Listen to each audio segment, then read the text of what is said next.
ในวันนี้ก่อนอื่นทั้งหมดขอแสดงความยินดีในการที่ท่านทั้งหลายรู้จักใช้โลกเวลา5 น.ให้เป็นประโยชน์ได้มากขึ้นและมีการเดินสุญญตาเดินไม่ต้องมีผู้เดินมากขึ้นขอแสดงความยินดี Today, before everything else, allow me to express my delight that you are learning how to use the world of 5 a.m. more than ever before, and that you are able to do some sunyata walking in voidness without a walker.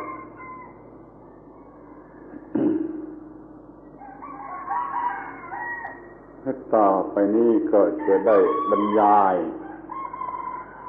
โดยหัวข้อว่าอานาปานสติตามที่ได้สัญญาไว้วันก่อน Now we will speak about Anapanasati as we promised to do the other day. ให้ชื่อหัวข้อว่าอานาปานสติตามประสงค์คือแล้วแต่ที่จะประสงค์เอาไปใช้ทำอะไรจะเอาไปใช้ทำอะไรไปใช้ได้ตามประสงค์นี่เรียกว่าอานาปานสติโดยประสงค์ We'll be speaking about Anapanasati or mindfulness with breathing in lines of one's aims, one's wishes, meaning that one should understand how to apply it to one's needs and wishes, one's needs and aims in life. ชื่อนี้อานาปานสติชื่อนี้ มีความหมายที่ต้องทำความเข้าใจโดยทั่วไปในเมืองไทยในเมืองพม่าในเมืองลังกาเขารู้จักกันแต่ในนามว่า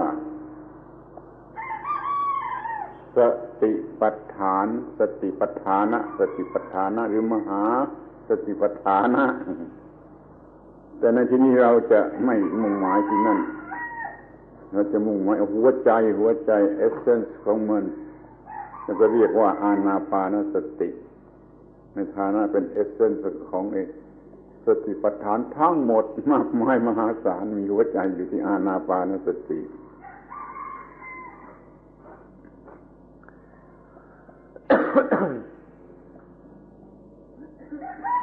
In Sri Lanka and Burma, they don't speak so much about Anapanasati. Instead, they like to talk about the Satipatthana, the foundations of mindfulness. Here, however, we prefer to speak of Anapanasati because it is the essence of the 4 foundations of mindfulness. And so this is the approach we will be taking to it. Anapanasati as the heart or essence of the foundations of mindfulness, the Satipatthana. อานาปานสติคำนี้ถูกใช้ผิดถือความหมายผิดว่ากำหนดลมหายใจนั่นเป็นความหมายที่ไม่ถูกต้อง ความหมายที่ถูกต้องคือกำหนดสิ่งใดสิ่งหนึ่งที่ควรกำหนดสิ่งใดสิ่งหนึ่งที่ควรกำหนดอยู่ทุกครั้งที่หายใจเข้าออกไม่ใช่กำหนดลมหายใจแต่กำหนดสิ่งใดสิ่งหนึ่งที่ควรกำหนดอยู่ทุกครั้งที่หายใจเข้าออก Now this word Anapanasati has been misunderstood and applied incorrectly. It's generally taken to mean mindfulness of breathing in and out. It's taken usually to mean simply being mindful or scrutinizing the breathing in and out. However, the proper meaning is to scrutinize something which is worthy of our investigation with every in-breath and out-breath. So it's more appropriate to speak of it as mindfulness with breathing. This is the correct understanding, to scrutinize something worthwhile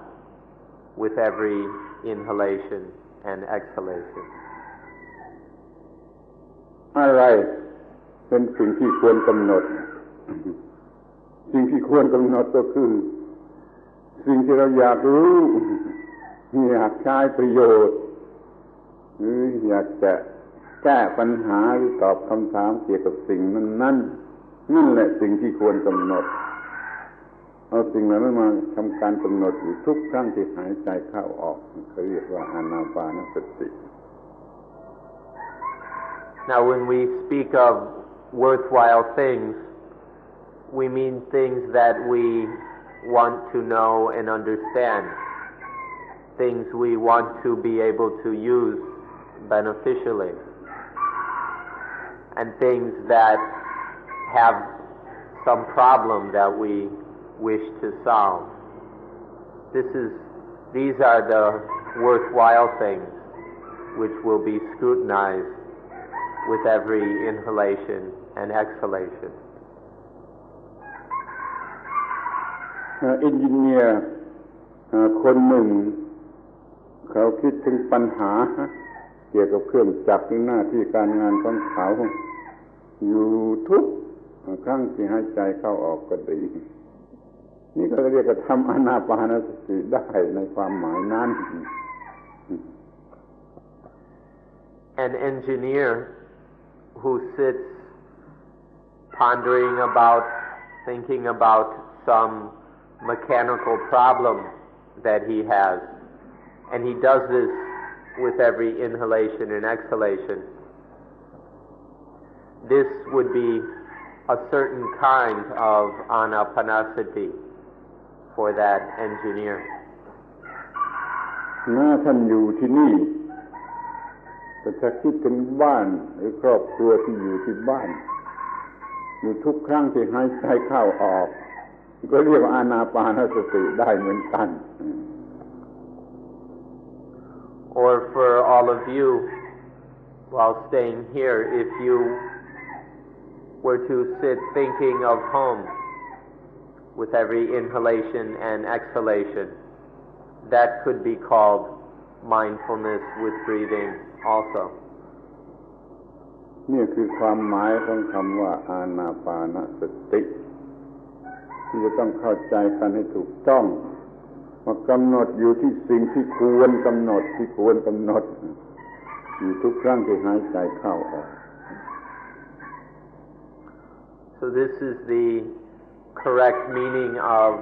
Anapanasati, which you ought to understand. To scrutinize some worthwhile object or Dhamma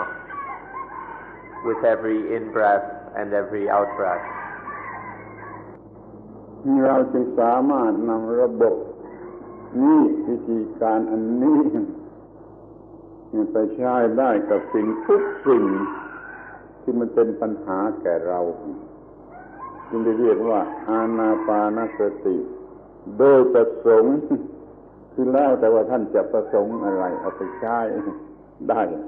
ในทุกกรณี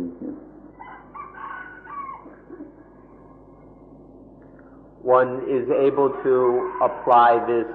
system of practice and investigation to anything that is troubling one or which is a question in one's life. And so we call it Anapanasati as one aims or as one wishes, meaning one can apply it to any aspect of one's life as one wishes. เรายังมีให้ทุกระดับตั้งแต่ต่ำๆที่สุดไปถึงสูงที่สุดนั่นทั้งในแง่ของโลก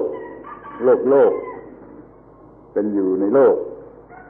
แต่ทั้งในแง่ของทางธรรมหรือทางศาสนาทางจิต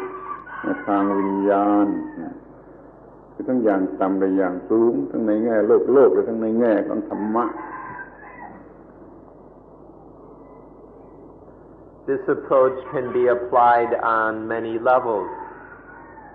from the lowly levels to the highest level, from ordinary worldly concerns and matters to things having to do with Dhamma, with religion, to spiritual matters.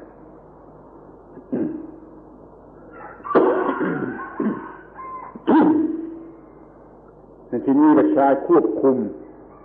สิ่งเลวร้ายไม่พึงปรารถนาโดยเฉพาะอย่างยิ่งกระแสแห่งปฏิจจสมุปบาทที่เป็นไปในทางที่ให้เกิดทุกข์ที่เราได้กล่าวถึงกันแล้วในวันก่อนว่ามีกระแสแห่งปฏิจจสมุปบาทเป็นไปในทางให้เกิดทุกข์ถ้าเรามีสติอานาปานสติโดยเฉพาะนี่ควบคุมความเลวร้ายนั้นได้ Especially we can use Anapanasati to regulate, manage or control lowly and harmful things. In particular, the flow of dependent origination, which we discussed the other day. If one has Anapanasati, one can control that flow so it doesn't turn into dukkha. สิ่งที่เราต้องการที่สุดในการพัฒนานะมีอยู่สิ่งหนึ่งคือว่าทำงานให้สนุกแล้วก็เป็นสุขตลอดเวลาที่ทำงานให้สนุกและเป็นสุขตลอดเวลาที่ทำงานถ้าเรามีอานาปานสติที่ฝึกไว้ดีแล้วจะทำได้ทั้งตามที่ต้องการสนุกด้วยเป็นสุขด้วยในเวลาที่ทำงาน And the thing that we wish for the most in our development is to work with enjoyment and be happy while we work. This is something everybody is looking for, to be able to work, to enjoy one's work, and to find happiness in our work. This is something that will be quite possible and easy when one is well versed in Anapanasati. ที่เรียกกันมากที่ใช้พูดกันมากสำหรับประโยชน์ของอานาปานสติก็คือมีประโยชน์ในการป้องกันคุ้มครองปิดกั้นป้องกันคุ้มครองปิดกั้นแล้วแต่จะเรียกสิ่งเลวร้ายไม่ให้เข้ามาไม่ให้สิ่งเลวร้ายเข้ามามี สติเป็นเครื่องปิดกั้นคุ้มครองป้องกันนี่เป็นความมุ่งหมายส่วนใหญ่ที่สุดของคำว่าอานาปานสติ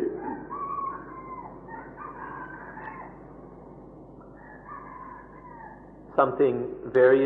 important is the ability to protect against, to block off, to close off any kind of low, evil thing which would come to make problems for us.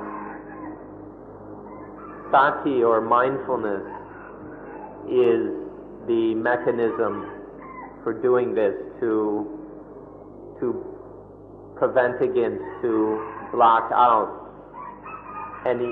so that any low and evil things cannot get in. And this one can do quite well through Anapanasati. บางทีเราก็ใช้คำว่ารักษามีหน้าที่คุ้มครองป้องกันรักษาสิ่งใดๆให้ปลอดภัยใช้สติรักษาชีวิตรักษาการงานรักษาทรัพย์สมบัติรักษาอะไรที่จะต้องรักษาแล้วก็สติเป็นสิ่งสำคัญที่สุดในการรักษาปีเว้นถือว่ารักษาไว้มันปลอดภัยมันเป็นแขกยามที่ดี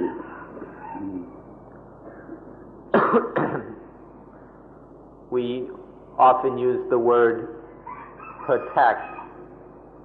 to protect all the worthwhile and beneficial things that we have, so that they aren't harmed or destroyed, so they can't be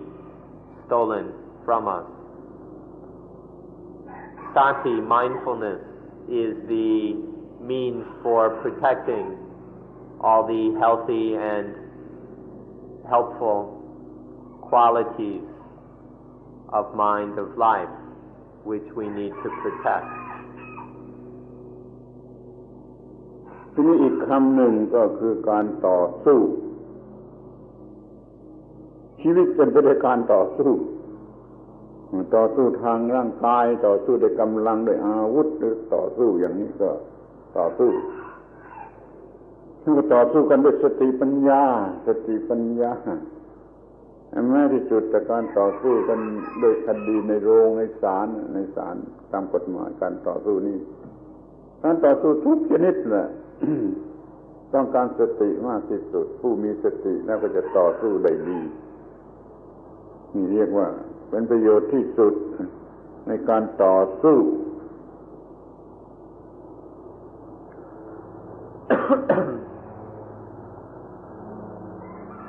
Another word we use is to struggle or to fight. Life is a struggle. Life is a constant struggle, physically, to fight against dangers. Sometimes one even has to use weapons. There are mental struggles using energy, strength, and we even have to sometimes be able to struggle in court. Nowadays, this is a major battlefield in the court. To be able to struggle and fight with mindfulness and wisdom is necessary, and this will become possible through Anapanasati. หรือถ้าจะพูดอย่างวิธีพูดของเราที่นี่เราจะพูดสรุปรวมลงไปว่า ในกิจกรรมการงานทางกายร่างกายนี่อย่างและทางจิตโดยเฉพาะอย่างหนึ่งแล้วก็ทางสติปัญญาอีกอย่างหนึ่งรวมเป็น3ทาง physical mental spiritual ทั้ง3ทางก็เป็นว่าครบหมดบริบูรณ์ของมนุษย์เราถ้าสามารถชนะได้ทั้ง3ทางนี้แล้วก็เรียกว่าสมบูรณ์สติช่วยให้เป็นอย่างนั้น ช่วยสามารถทั้ง3 ทาง Or if we speak in a way somewhat unique to Suan Mok, we would say that if one must act physically, mentally, and or spiritually, then one will have the mindfulness to act correctly in all 3 ways. The 3 ways, these 3 cover all aspects of our lives, the physical, the mental, and the spiritual. And mindfulness is necessary to help us be correct in all 3 ways. แล้วก็ขอแถมเป็นพิเศษอีกสักอย่างหนึ่งประโยชน์ของสติอานาปานสติคือสามารถจะตายได้เหมือนกับการปิดสวิตช์ไฟเราเปิดปิดสวิตช์ไฟได้ตามต้องการเราจะตายได้เหมือนว่าเราปิดสวิตช์ไฟนี่หมายความว่าเราควบคุมเมคานิซึมทั้งทางกายทั้งทางจิตทั้งหมดได้ดีที่สุดเราจึงสามารถตายได้เหมือนกับการปิดสวิตช์ไฟ And then one more special thing, kind of like an added bonus, is that we can die whenever we wish. It's kind of like turning off the light switch. One can switch off the light or the electricity whenever one wishes. When one has full mastery over the body, over the mind, over whatever, then we can just turn off the switch whenever the time comes. จะเล่าถึงตัวอย่างที่มีอยู่ในพระคัมภีร์เกี่ยวกับเรื่องนี้นะ ท่านอาจารย์คนนั้นเป็นผู้คล่องแคล่วเวิร์กที่สุดในอานาปานสติพอถึงวันเวลาที่ท่านจะตายท่านก็ชวนลูกศิษย์ทั้งหมดไปที่สนามหญ้าแล้วก็ให้ลูกศิษย์อยู่สุดสนามหญ้าทางโน้นพวกอยู่สุดสนามหญ้าทางนี้พวกอยู่ตรงกลางพวกหนึ่งแล้วก็ท่านลงไปเดินไปเดินมาเดินไปเดินมาพอถึงวาระสุดท้ายท่านก็มาหยุดยืนกายในมือของลูกศิษย์ที่รออยู่ที่ตรงกลางสนามหญ้าเนี่ยท่านเดินไปเดินมาสุดไปสุดมาแล้วก็มาตายมันก็ปิดสวิตช์ไฟในมือของลูกศิษย์ที่รออยู่ที่ตรงกลางสนามหญ้านี่ตัวอย่างที่มีพระคัมภีร์เป็นอย่างนี้ตายมันก็ปิดสวิตช์ไฟ There's an example of this in one of the ancient texts. It tells of a teacher who was an expert in Anapanasati, and he realized that today he would die. So he called all his disciples together, and they met in a field. And he had one group of disciples stand at one end of the field and another group at the other, and then a third group in the middle. And then he walked back and forth from one end of the field to the other. And then coming back to the middle, he died right there in the hands, the arms of the students who were standing there. He was able to die right at that moment because of his expertise in Anapanasati. มันหมายความว่าเราสามารถจะกำหนดได้ว่า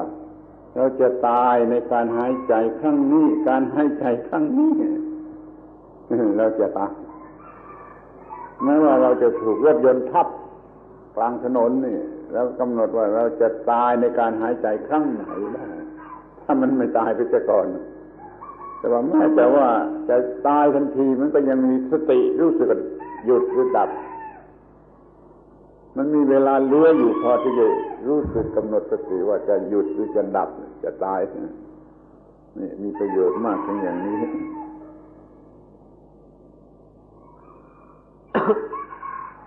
What this means is that one is able to set the point of death in this breath or that breath, that one is able to determine the breath with which we will die. Even if one is run over by a car, one still has the mindfulness to know that one is about to die, and one can set the breath in which one will die, as long as one doesn't die first. And so one even if involved in some fatal accident, there's always a moment to be mindful, to know that this is it. This is the moment of death. This is where it stops. นี่เรียกว่าเรากำหนดการตายได้เหมือนกับว่าเราปิดสวิตช์ไฟถ้าท่านทั้งหลายไม่เชื่อก็ไปลองดูกันแล้วกันไม่มีถ้าไม่เชื่อไปลองฝึกดูกันแล้วกัน So one can die just like turning off a light switch if one wishes. Now if you don't believe us about this, then go and try it for yourself. That's the only way to know for sure. ทีนี้ก็มาถึงความหมายของการฝึกความหมายใจความหรือความหมายที่สำคัญของการฝึกก็กล่าวได้สั้นๆว่าเราจะฝึกโดยการพัฒนา develop สติที่มีอยู่ตามธรรมชาติตามสัญชาตญาณตาม instinct สตินี้จะถูกฝึกให้สูงขึ้นไปจนเป็นสติที่สูงสุดตามที่เราต้องการเพราะว่าสติที่มีอยู่ตามธรรมชาตินั้นมันไม่พอใช้มันอ่อนมันช้ามันอะไรฝึกให้มันแข็งให้มันเร็วให้มันทันเวลาเกินกว่าที่ธรรมชาติกำหนดมาให้นี่คือความหมายแท้จริงของคำว่าฝึกสติ Okay, let's now look at the meaning, the essential meaning in this kind of training or meditation. What will be this training is a development of mindfulness. We develop the ordinary mindfulness that is natural to all of us.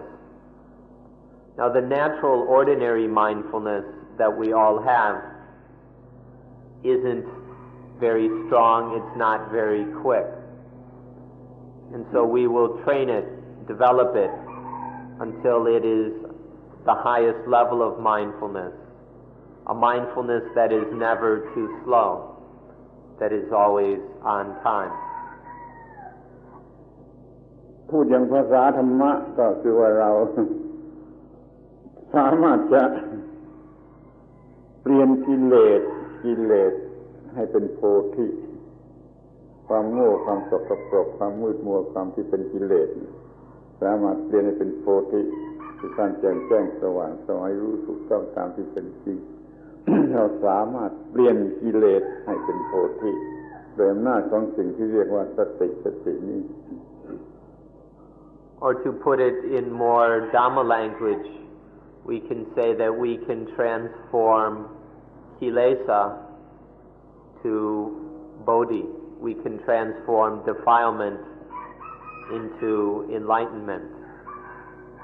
With mindfulness, one can transform the things which are low, unclean, confused, into things which are bright, clear, distinct. This is another advantage and benefit of sati, mindfulness. คือจะพูดว่าเราสามารถซับลิเมตคือเปลี่ยนกำลังของกิเลสให้กลายเป็นกำลังของโพธิโดยไม่ต้องสร้างกำลังใหม่เอาเปรียบที่ว่าที่มันเป็นกำลังจะเกิดกิเลสเท่าไรจะเกิดกิเลสมากมายเท่าไรกำลังเหล่านั้นถูกซับลิเมตให้กลายเป็นกำลังของโพธิไปโดยอำนาจของสิ่งที่เรียกว่าสติ Put it another way, we will be able to sublimate the strength of the defilements and transform that into a strength, into energy, which is useful for enlightenment. This is very interesting. We don't have to go and find a new kind of energy or strength. We can just sublimate the power of the defilements and then use that power for the sake of enlightenment. This can be done using mindfulness. ทีนี้เรามาดูสติหลายๆอย่างหลายๆชนิดพร้อมกันเพื่อการเปรียบเทียบNow we'll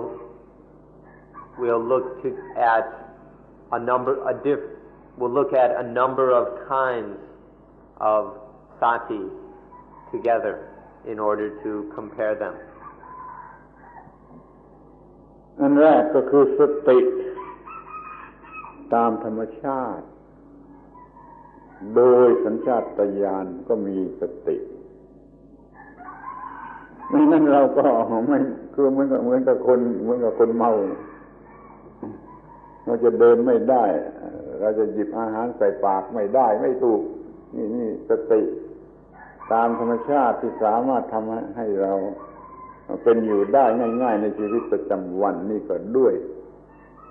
สติตามธรรมชาตินั่นก็อยู่ในลักษณะของอินสติ้งหรือสัญชาตญาณแต่ว่ามันไม่พอใช้มันจะน้อยเกินไปมันสามารถน้อยเกินไปสำหรับสติตามธรรมชาติดังนั้นเราจึงต้องพัฒนามัน develop มัน First, there's the natural, instinctual mindfulness. This is the sati that we all have, that we've had since birth. It's the sati that allows us to function in our ordinary lives, in our ordinary world. Without this, we'd all be like drunks. We couldn't walk straight. We couldn't pick up food and get it into our mouths or do anything else correctly. So there's this natural mindfulness or sati, which allows us to do all these normal, everyday activities. However, it isn't enough. This instinctual sati isn't enough. Its capabilities are limited. Therefore, we must develop it further. สติตามธรรมชาติมันมาช้าแล้วก็มาอย่างที่ไม่พอมาน้อยเกินไปเช่นเราไปมีสติรู้สึกระลึกได้แต่เมื่อเราไปด่าเขาแล้วเราไปด่าเขาแล้วเราจะรู้สึกว่าไปด่าเขาแล้วเราก็เสียใจนี่เรื่องมันมาไม่ทันเวลานี่มาไม่พอเราจะด่าแหละแต่เราก็สติมันมาน้อยมันไม่อาจจะห้ามว่าอย่าให้ด่ามันก็ด่าไปเหมือนกันนี่เรียกว่ามันไม่พอมันมีทั้งไม่ทันเวลาและทั้งไม่พอสติตามธรรมชาติมันเป็นอย่างนั้น ดังนั้นต้องฝึกให้มาเร็วทันเวลาแล้วก็ให้พอที่จะใช้งาน This ordinary instinctual sati usually arrives too slow, and it's often not enough, not strong enough. For example, if we're going to yell at someone, sati comes too slow to stop us, and then so we go and yell and say something stupid and then feel bad about it. Or there's some mindfulness, we are aware of this impulse to yell at somebody, to criticize them,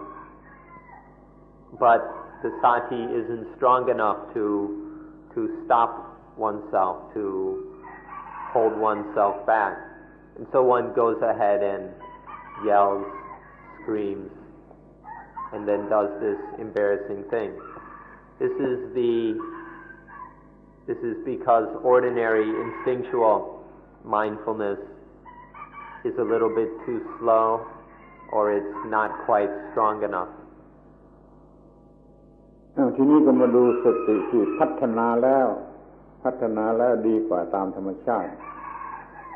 สติที่พัฒนาแล้วมันมีเร็วมาทันเวลามันก็สายพระแลบแล้วก็มีมากพอที่จะใช้สำเร็จประโยชน์ได้แล้วมันก็เข้มแข็งมันสามารถหยุด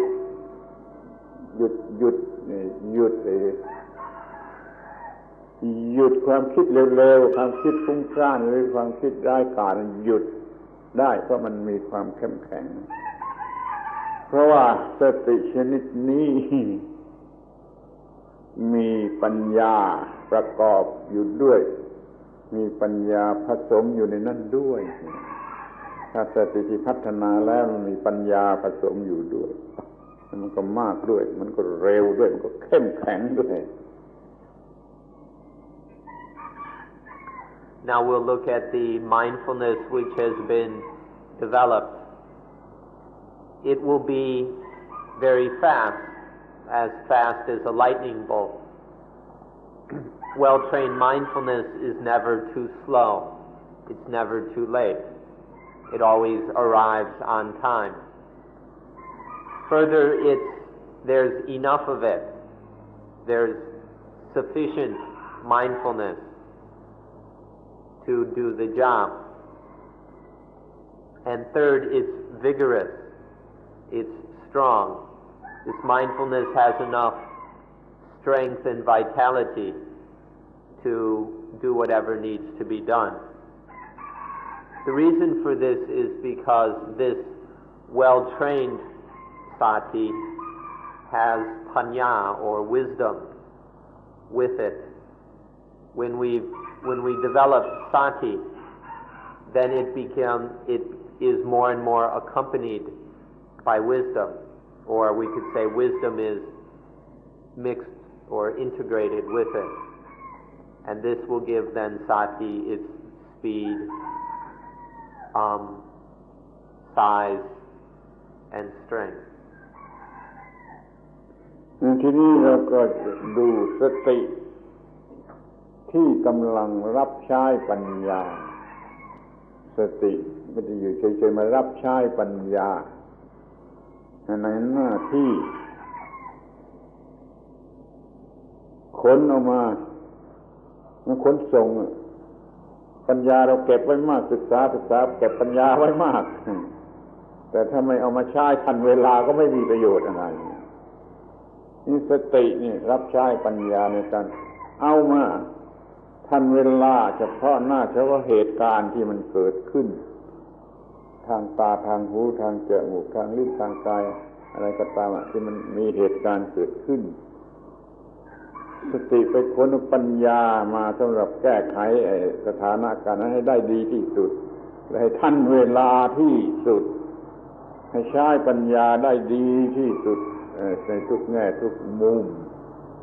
อย่างนี้เราเรียกว่าสติที่รับใช้ปัญญา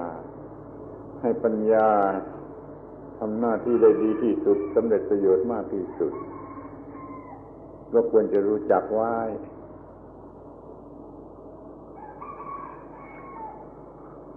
We call this the sati that serves wisdom, the mindfulness which serves wisdom. Here mindfulness acts as a vehicle,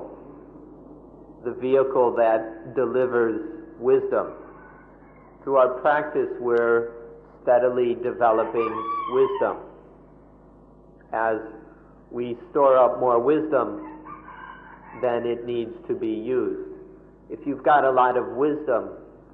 but never apply it to, if you have lots of intelligence, understanding and all that, but are unable to apply it to your life experience, then it's wasted. It's mindfulness that allows us to apply wisdom, to bring wisdom into action in whatever situation is confronting one,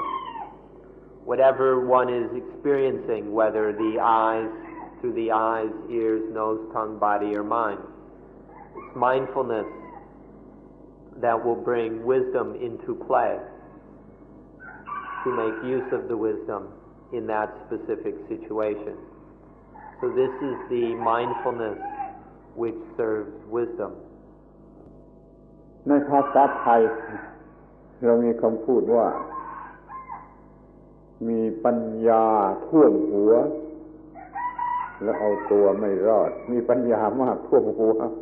แล้วเอาตัวไม่รอดจะช่วยอะไรไม่ได้เลยเพราะคนนั้นมันมีแต่ปัญญามากล้นเฟ้อไปแล้วไม่มีสติแล้วไม่สามารถจะมาใช้ทันเวลาทันเหตุการณ์ที่ถูกต้องตามเหตุการณ์ได้คนอย่างนี้ก็เรียกว่าคนมีปัญญาท่วมหัวเอาตัวไม่รอดซึ่งมีอยู่มากที่สุดระวังให้ดีจะกลายเป็นเราคนหนึ่งด้วยก็ได้ระวังให้ดีปัญญาท่วมหัวแต่เอาตัวไม่รอด In Thai there's a saying,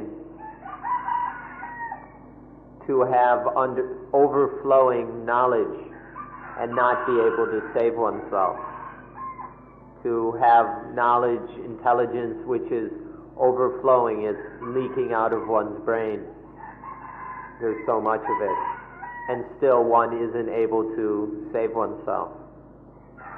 This means that in spite of all the intelligence and understanding a person may have, if there's no mindfulness,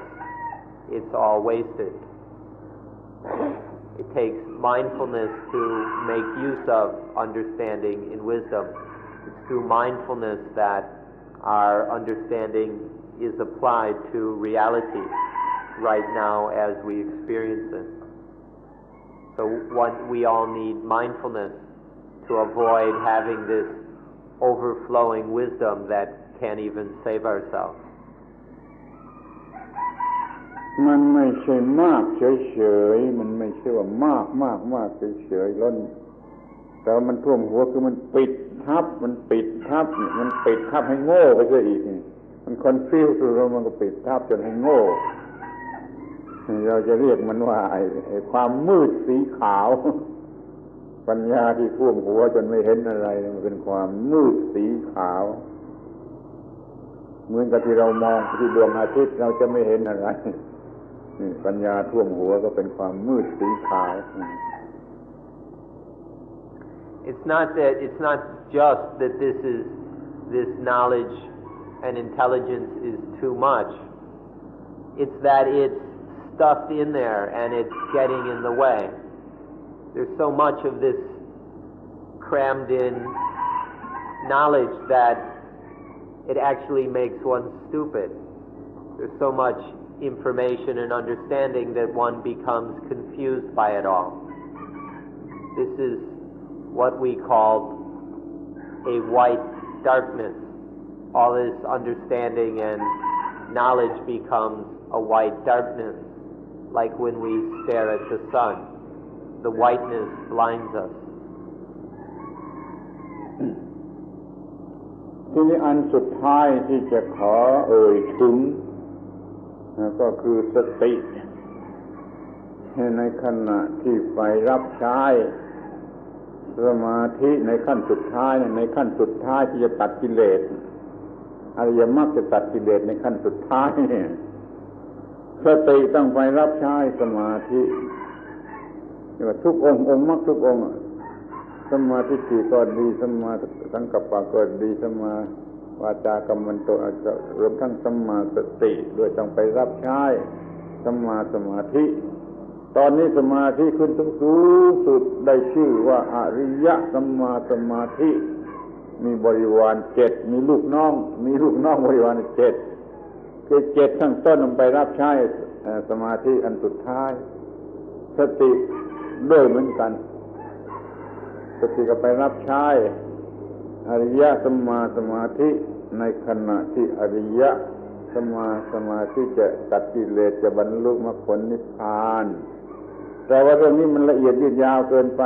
ไม่อาจจะอธิบายได้ในวันนี้แต่ให้รู้ไว้เถอะว่าในที่สุดสติจะไปรับใช้สัมมาสมาธิเกิดมีอริยสัมมาสมาธิขึ้นมาแล้วก็ตัดกิเลสแล้วก็บรรลุมรรคผล The last kind of mindfulness we'd like to mention today is the mindfulness which serves samadhi, which serves concentration in the moment of finally cutting through the defilement. There's a point if Dhamma practice develops fully, there's a point where the defilements are totally cut through. They're eliminated, you could say they're burned out, pulled up, removed. This is the culmination of Dhamma practice, the final elimination of all defilements, of all roots of and potential for defilements. And this is done primarily by samadhi. The Buddha gave it a special name, noble right concentration. When the Noble Eightfold Path, when the 8 factors of the path are fully developed and integrated, then the Buddha gave it the special name, noble right concentration with 7 supporters, or with 7 servants. And here in the final work of cutting through the defilements and eliminating them, it's the power of samadhi which is dominant. But all the other factors of the path are in support. And mindfulness is also supporting. Concentration, right concentration, is the 8th factor of the path. Mindfulness is the 7th.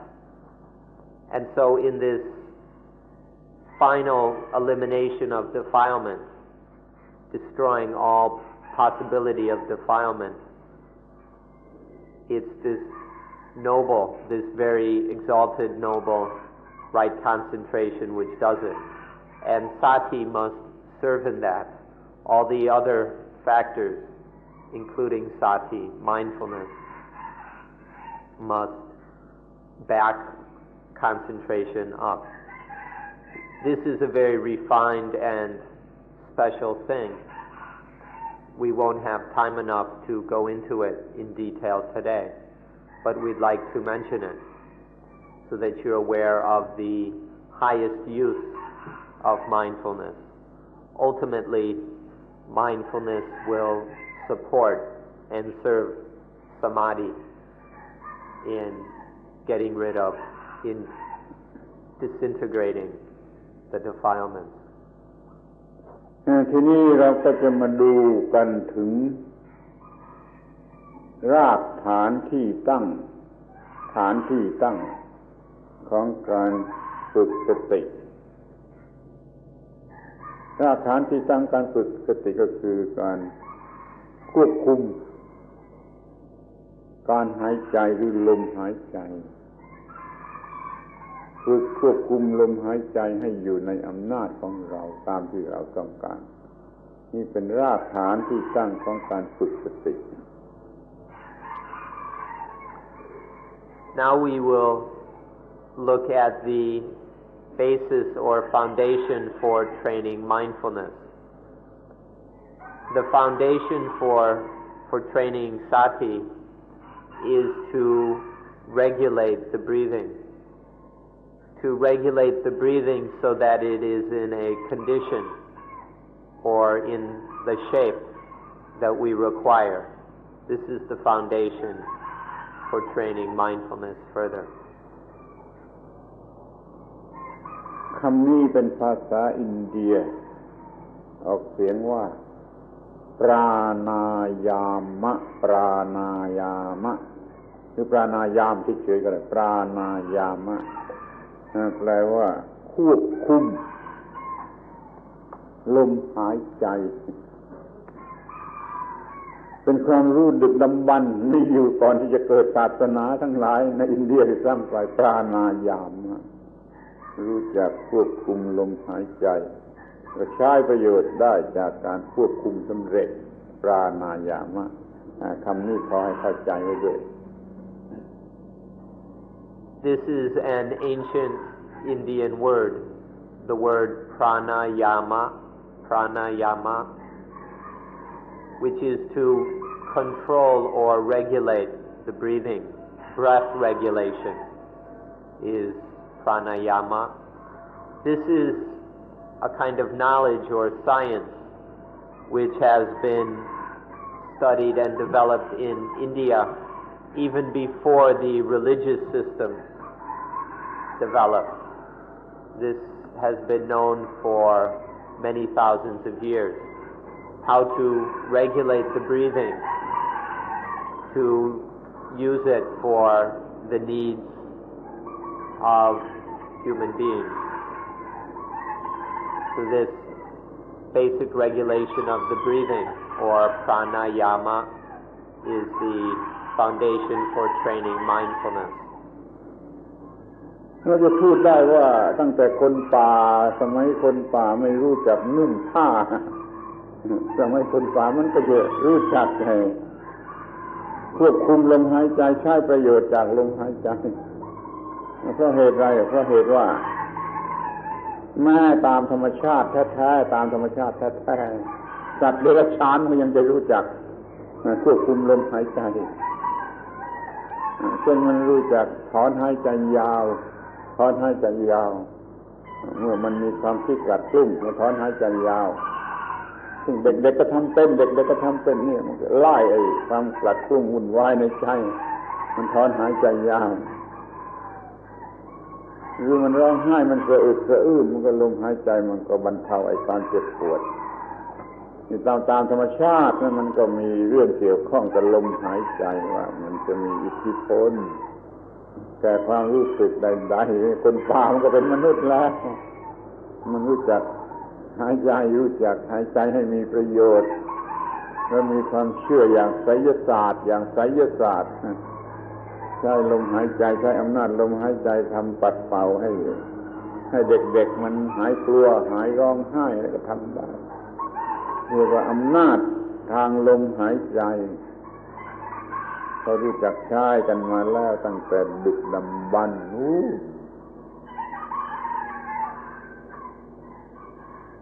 Now, primitive human beings who were still living in the jungles and caves and running around naked knew how to use the breathing. This knowledge of pranayama goes back very far, even to the most primitive peoples. They knew how to use the breathing to assist them in their life's activities. This has its basis in the fact that even animals are able to use their breathing to regulate their bodies, their minds. Even dogs, for example, know how to kind of sigh, to let out a long breath, which relaxes one. Or animals know how to pant. They use their breathing to cool themselves, other times to calm themselves. So on one level this is rather instinctual. Even animals can use their breathing to maintain a healthy, balanced state. And then our ancient ancestors were able to apply this. They could use it in many different aspects of ordinary life to maintain the body's health and the mind's stability.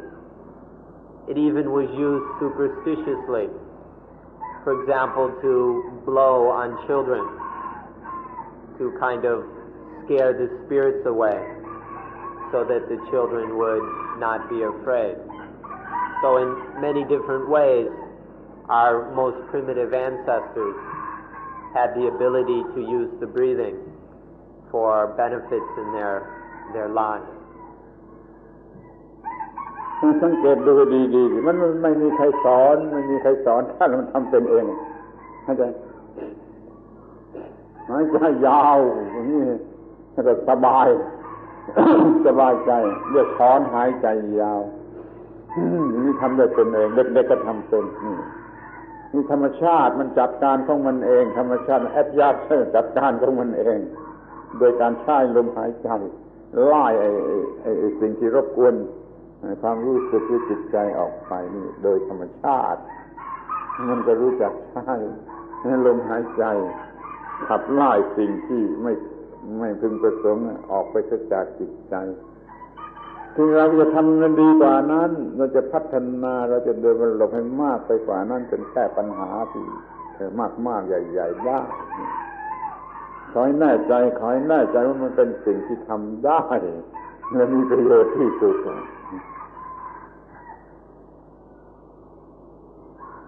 You all do this yourselves. There are times when you just take a deep breath. You just take a quick, deep, long breath in order to calm the mind. There's something disturbing you. And you just take one of these quick breaths, long breaths, and it calms one. You'll see even children doing this. Children do this. It doesn't take any training. Nobody has to teach us this. It's just a natural mechanism that all of us use sometimes to free our minds from things that are bothering it. So we can use the breathing in these ways to free us from the things that are disturbing us. Now this natural use of the breathing is not very well developed. And so we need to develop it further and further so that we can deal with larger and broader problems, so that we can learn to use the breathing in all situations to solve any kinds of problems. So please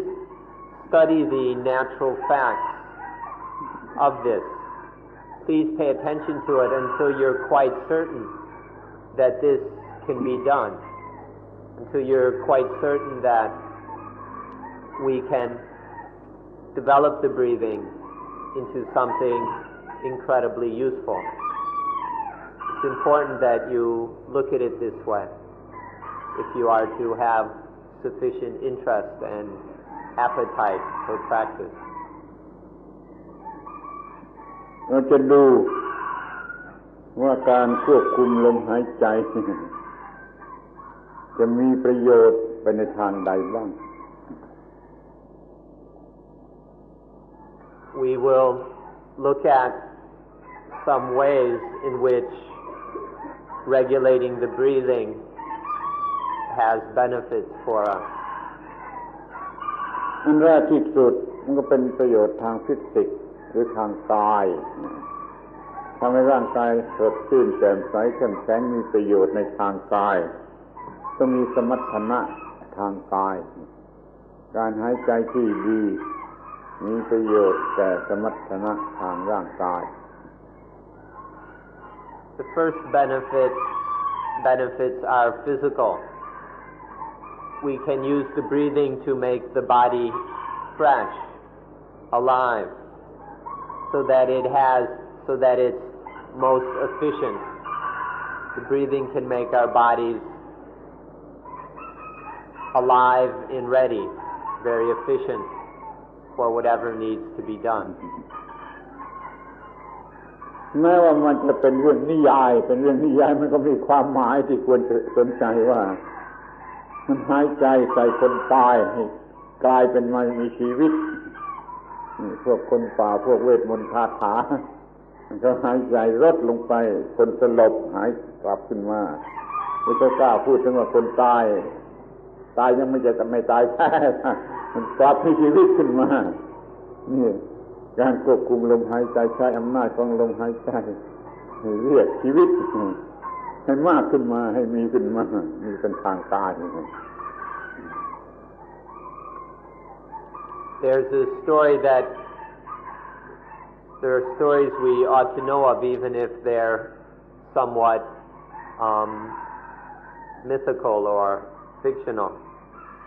This is that the ability to breathe life into dead people who are just about dead. They haven't died totally, but they've just about died, and another person is able to breathe life into them or to bring them back to life, to resuscitate life. This kind of thing is very common in ancient literature. It's something worth our interest. อย่างที่สองมีประโยชน์เป็นทางจิตทางสมาธิควบคุมลมหายใจได้อย่างถูกต้องแล้วมันก็จะเกิด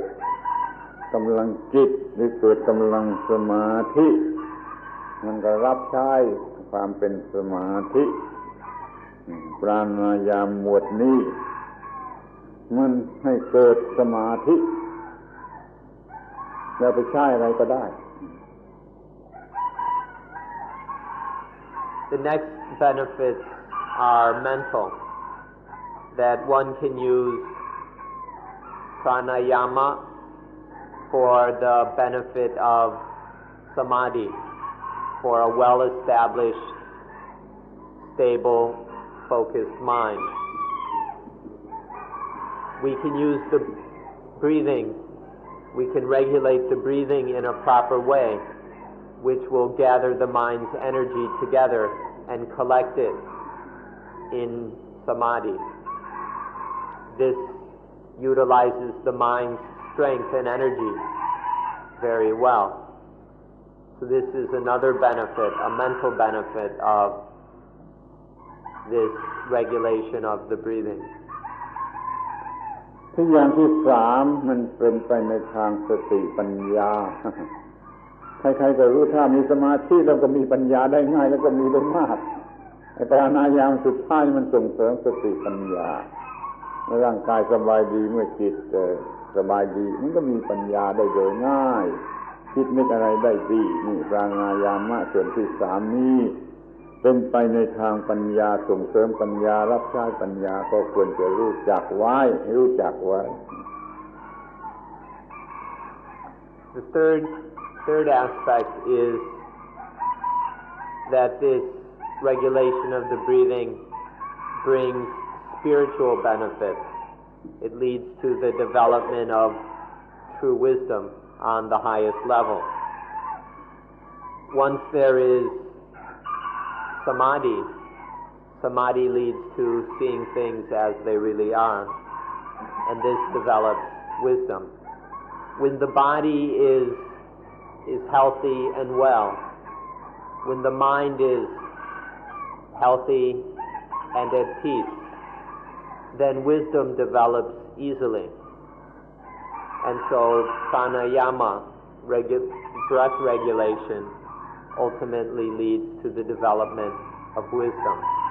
if it's practiced correctly. เมื่อคนป่าสมัยไม่นุ่งผ้าสโตนเองมันยังรู้จักใช้ปราณายามตามวิธีในขั้นต้นๆของเขา แล้วพวกเราเดี๋ยวนี้มนุษย์แห่งยุคปรมาณูยุคอวกาศพวกเราเดี๋ยวนี้ใช้ไม่ได้ทำไม่เป็นแล้วไม่ละอายมันบ้างมันไม่ละอายคนป่าบ้างคอยนึกถึงข้อนี้แล้วก็จะสนใจในการที่จะฝึกพระนายานใช้เป็นสมาธิใช้เป็นปัญญาคอยนึกกันอย่างนี้ดีกว่า People in the Stone Age were able to use the breathing in these wonderful ways. They could get a lot of benefit from breath regulation. But now people in the space age, the nuclear age, the computer age, have no clue how to use the breathing for physical, mental, and spiritual health. We ought to be a bit ashamed. We ought to be rather embarrassed by the Stone Agers, who were much more intelligent about using their breathing. บางทีจะเป็นเพราะว่าเรารักคอมพิวเตอร์มากเกินไปเราเลยไม่คิดจะใช้ประโยชน์จากธรรมชาติเช่นจากอานาปานสติเป็นต้นเพราะเรารักคอมพิวเตอร์มากเกินไปก็ได้คอยคิดกันไว้สังเกตกันไว้ It might be because we love our computers too much. We love our computers so much that we aren't at all interested in making use of nature. There are certain things nature has given us since long ago, but we're not interested. We totally ignore these things because we're so in love with our computers. We ought to give some thought to what is really beneficial for us. ทีนี้ก็จะมาดูกันถึงองค์ประกอบที่สำคัญส่วนประกอบที่สำคัญในการที่จะฝึกสติซึ่งบางทีก็เรียกว่าฝึกสมาธิมันก็อันเดียวกันองค์ประกอบที่สำคัญนั่นมันจะต้องมีสิ่งที่ใช้เป็นอารมณ์สำหรับจิตกำหนดลงไปต้องมีสิ่งที่จะเป็นอารมณ์สำหรับจิตกำหนดลงไปนั่นเรียกว่าอารมณ์ขาดไม่ได้ถ้าไม่มีอารมณ์ไม่รู้จิตจะกำหนดที่อะไรมันต้องมีสิ่งที่เรียกว่าอารมณ์คือสิ่งที่จิตจะกำหนดลงไปนี่ข้อแรกว่าต้องมีอารมณ์สำหรับจิตกำหนด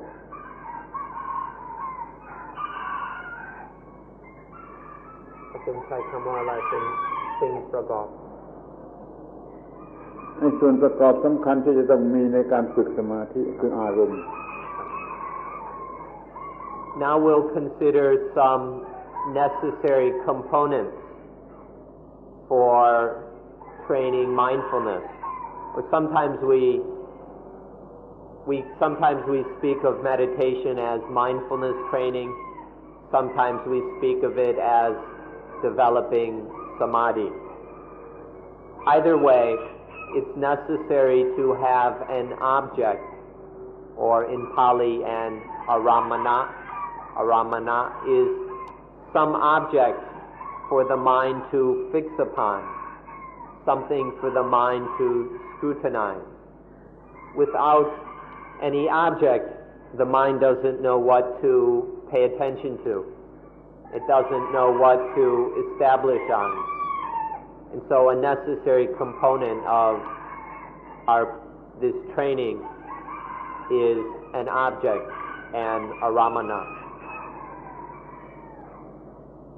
เหมือนท่านจะยิงปืนออกไปท่านก็ต้องมีอารมณ์มี object มี target ที่มันจะยิงไปนั่นเรียกว่าอารมณ์ถ้าไม่มีอารมณ์มี object ยิงปืนทำไมก็บ้าเท่านั้นก็เป็นคนบ้านั่นที่จะยิงปืนออกไปโดยไม่มีอารมณ์ที่ต้องการจะยิง If you're going to shoot a gun, you need some object. You need some target at which to shoot. If you don't have a target, there's no object to shoot at, it would be crazy to even shoot. ที่นี่มีอารมณ์ object ต้องเป็น object ที่ปรับปรุงได้ขยับขยายได้เรื่อยไปเปลี่ยนแปลงปรับปรุงได้เรื่อยไปอารมณ์นั้นต้องสามารถขยับขยายปรับปรุงเปลี่ยนแปลงได้เรื่อยไปตามลำดับนี่ก็จำเป็นอารมณ์ที่ถูกต้องเป็นอย่างนั้น Further, this object must be one which is adjustable. We need an object that can be adjusted and refined as we continue this training.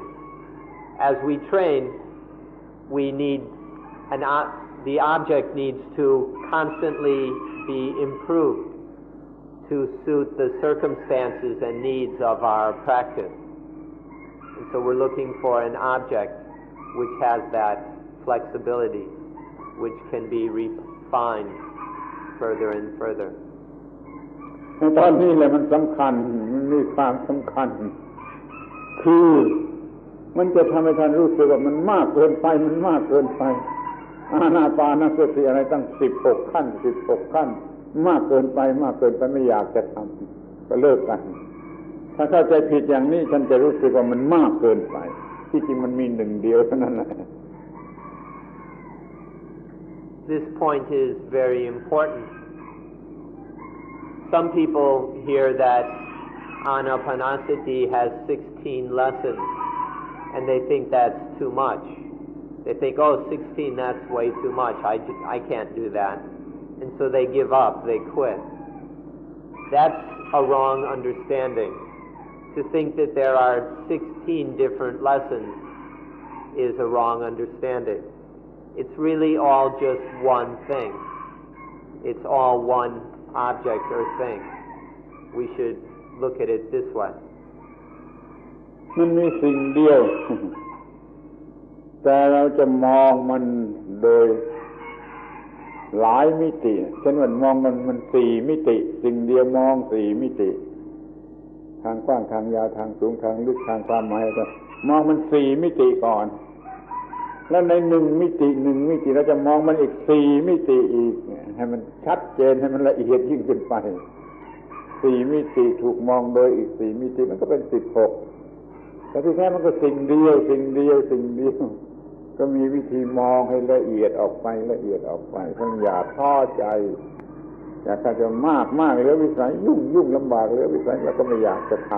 ำที่จริงมันต้องสิ่งเดียวเป้าหมายเดียวอารมณ์เดียวที่จะมองลงไปให้เห็นให้ลึกแล้วมองโดยวิธี4ประการแต่ละประการมีวิธีมองโดยละเอียดลงไปอีกเป็น4ประการมันก็เลยได้16ประการมันสิ่งเดียวเท่านั้นนะ So in Anapanasati there's just one object, there's a single object. However, our way of looking at it, our way of observing and investigating this single object has 4 dimensions. There's the physical dimension, the feeling dimension, the mental dimension, and the Dhamma dimension. So there are 4 dimensions or angles with which we investigate this one object. And then further, each of these 4 dimensions itself has 4 angles or dimensions. So altogether, there are 16 dimensions. But one should understand it's all the same object. But we are observing it, investigating it from 16 different angles or in 16 dimensions. But it's important to see that it's all just a single object. เหมือนอย่างว่าเราจะมองดูต้นไม้ต้นนี้ท่านจะมองให้รู้จักครบถ้วนถูกต้องละเอียดทุกอย่างท่านก็ต้องมองจากข้างบนมองจากข้างล่างมองจากข้างซ้ายข้างขวาข้างหน้าข้างหลังทุกทิศทุกทางก็จะเห็นต้นไม้เหล่านี้ครบทุกทิศทุกทาง For example, if you want to look at this tree and you want to see it completely, then you have to look at it from every angle. You have to look at it from the top. You have to look at it from underneath, from the front, from the back, from the left, from the right. You have to look at it from every direction, from every angle, in order to see it fully. ทีนี้เราจะมองให้ลึกเข้าไปอีกเราก็ต้องดูที่ใบของมันที่เปลือกของมันที่ลำต้นของมันที่รากของมันใบทำหน้าที่อะไรย่อยอาหารแล้วก็เลี้ยงมาทางเปลือกเลี้ยงต้นที่กลางลำต้นก็ดูดน้ำขึ้นไปดูดอะไรขึ้นไปนี่มองดูลึกเข้าไปทุกๆส่วนเราก็รู้จักต้นไม้นี่ดีที่สุดใบทำอะไรเปลือกทำอะไรดอกทำอะไรลูกทำอะไรลำต้นทำอะไรไส้กลางแกนกลางของลำต้นทำอะไรนะมันอย่างนั้นแหละคือจะฝึกจิตอารมณ์ของจิตจะต้องถูกมองในลักษณะอย่างนี้ไม่ได้มากไปแล้วมันเรื่องเดียวแต่ว่ามองให้มันครบถ้วนทุกทิศทาง We have to study the leaves, the bark, the roots. We have to study all the different parts of the tree. What function do the leaves perform? How does it pick up the sunlight and then manufacture carbohydrates through photosynthesis? And then how is that sent through the inner bark to the rest of the tree? And then how do the roots and all that pull up nutrients and water from the soil? So we have to really understand and know a tree. We must study all its different parts and the various functions these parts play. Now, at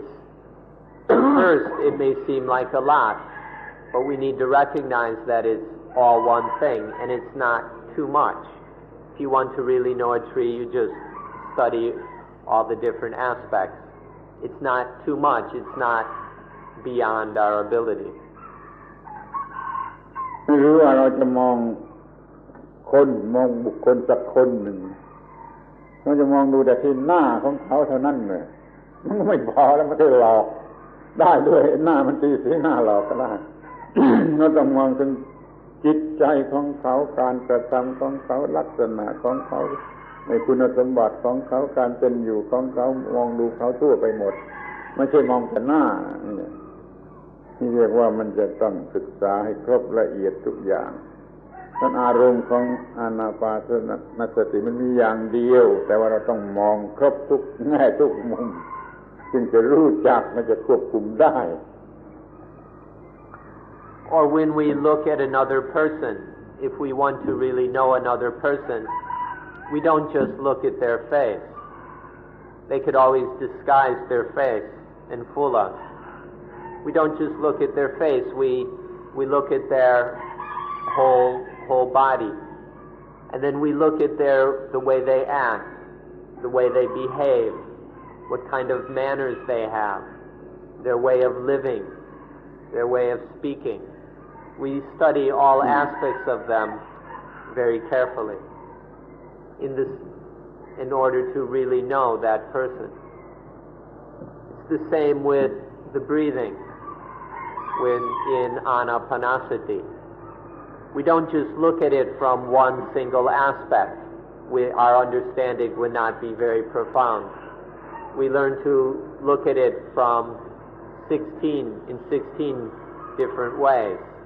from 16 different angles, so that our understanding is thorough and complete. มันก็คงจะหน้าหัวหน้าขันไม่ใช่ว่าท่านจะรู้จักแก้วดื่มน้ำของท่านแต่เฉพาะข้างบนที่จะดื่มท่านไม่รู้จักแก้วน้ำในด้านล่างคือก้นของแก้วน้ำท่านไม่ได้เคยมองแก้วน้ำในทางก้นไม่ได้คลิกขึ้นดูอย่างนี้ก็หน้าหัวที่รู้จักแก้วน้ำแต่ด้านบนที่จะใช้ดื่มน้ำก้นแก้วไม่เคยดูนี่ไม่เรียกว่ารู้จักแก้วน้ำมันโดยสมบูรณ์ What's rather silly is that most people don't even know their water glass. All they know is the glass from the top when they pick it up to drink. Most people don't really know the water glass. They've never turned it over to look at the bottom, for example. This is how most people are. They don't even know the water glasses they're using. ที่เดี๋ยวนี้เราจะมองอารมณ์ object ของสติเนี่ยเรามามองกันในแง่ที่ว่ามันเป็นส่วนประกอบของทั้งหมดของชีวิตของปัญหาของชีวิตของความทุกข์ของชีวิตและการจะแก้ปัญหาหรือดับทุกข์ของชีวิตในการเจริญสติจึงให้มองถึงสี่อย่างคือร่างกายคือเวทนาคือจิตคือธรรมชาติทั้งปวงนี่เรื่องมองสี่มิติ And now we'll look more at the ways of scrutinizing, of investigating the breathing. We'll be looking into the breathing or at the breathing in different ways in order to study the necessary components of life. Life can be broken up or at least distinguished into different components. There is life itself. There are the causes of life. There are the problems or the dukkha of life, and there is the solution or the curing of those problems and dukkha. And so we'll look at the breathing in four dimensions. The physical dimension, the feeling dimension, the dimension of the states of mind, the mental dimension, and finally the dimension of Dhamma.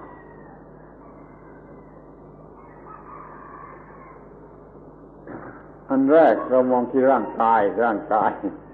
ก็มันเป็นที่รองรับสิ่งทั้งปวงในทางสิ่งทั้งปวงมันอาศัยตั้งอยู่บนร่างกายเช่นจิตใจเป็นต้นกายมันเนื่องอยู่กับอะไรมันเนื่องอยู่กับลมหายใจ flesh body breath body มันรวมกันแล้วก็เรียกว่าร่างกายมารู้จักร่างกายกันเสียก่อนนี่เป็นข้อแรกเพราะมันเป็นที่ตั้งที่รองรับของปัญหาอื่นๆมองดูที่กายเรียกว่ากายานุปัสสนาสติเป็นไปในทางกาย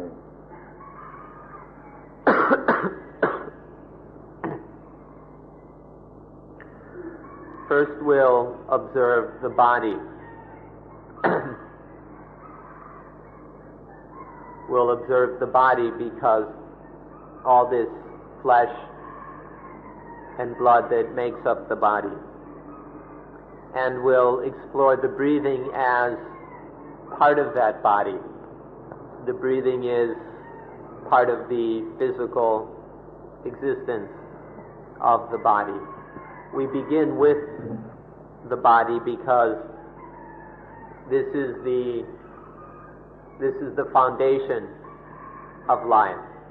and all the problems and difficulties of life are based upon the body. So we'll begin our investigation on this basic level, the physical level. This is called Kayanupassana, contemplation of the body. So mindfulness is applied to the contemplation of the body. ที่นี่ร่างกายมันเป็นที่เกิดของเวทนาถ้าร่างกายไม่มีเวทนาก็ตายแล้วเป็นร่างกายที่ตายแล้ว ร่างกายที่เป็นอยู่มันต้องมีเวทนา จึงต้องมองดูที่เวทนาที่มันตั้งอาศัยอยู่กับกายเป็นความรู้สึกนานาชนิดที่เรียกว่าเวทนานี่ต้องรู้จักเป็นเรื่องที่สองเรียกว่าเวทนา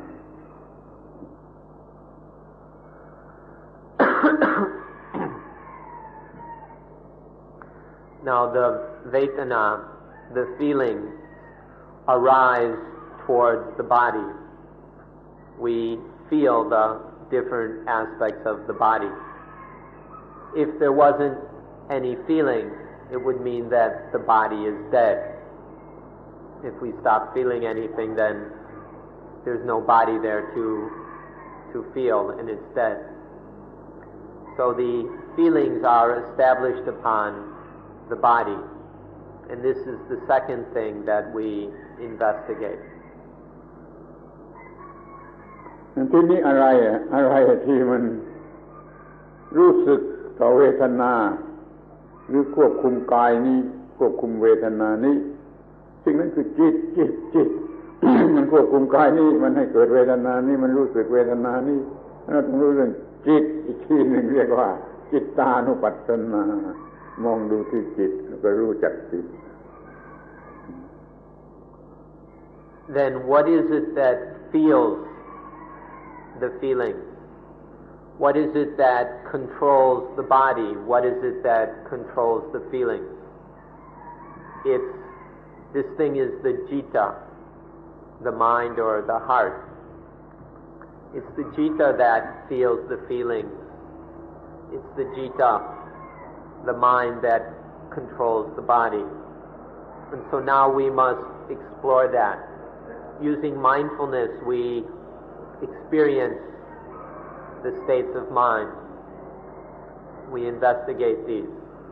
This is called cittanupassana, the use of mindfulness in order to contemplate the mind. ทีนี้ในตอนสุดท้ายก็ดูว่าจิตมันไปโง่อยู่ที่อะไรจึงได้เป็นทุกข์จิตไปโง่อยู่ที่อะไรมันจึงได้เป็นทุกข์ก็คือจิตมันไปโง่อยู่ต่อสิ่งทั้งปวงที่เป็นที่ตั้งแห่งความโง่ความยึดมั่นถือมั่นหรืออุปาทานนี่มันเราจึงต้องดูสิ่งทั้งปวงที่ทำให้จิตมันโง่นั่นอีกทีหนึ่งนี่เรียกว่าดูสิ่งทั้งปวงนี่เรียกว่าธรรมานุปัสสนาดูธรรมชาติทั้งปวงกันแล้วกัน And then the final dimension or stage is to look at the things that make us stupid, the things that make the mind ignorant, and then which leads to attachment. So then we look at everything, because all things are the things that lead the mind into ignorance and into attachment. All things are the basis of dukkha,